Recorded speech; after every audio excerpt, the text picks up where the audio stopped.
पो। अब इसको आप कैसे करेंगे? अब हम पहले पे की आधी शक्ल बनाएंगे, इसके 3 नुक्ते और फिर ये वाओ। तो ये क्या बन गया? पे वाओ पो।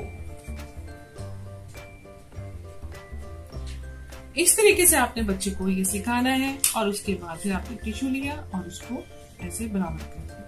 यही एक्टिविटी आप नमक के साथ कर सकते हैं। यही एक्टिविटी जो है आप बेसन ले लें, जो भी आपके घर में चीज अवेलेबल है, इजीली सैंड ले लें, काइनेटिक सैंड ले लें, कुछ भी ले लें जो आपके घर में इजीली अवेलेबल है, ताकि बच्चा जो है वो एक्टिविटी को करे, सीखे और उसको मजा आएगा करने में।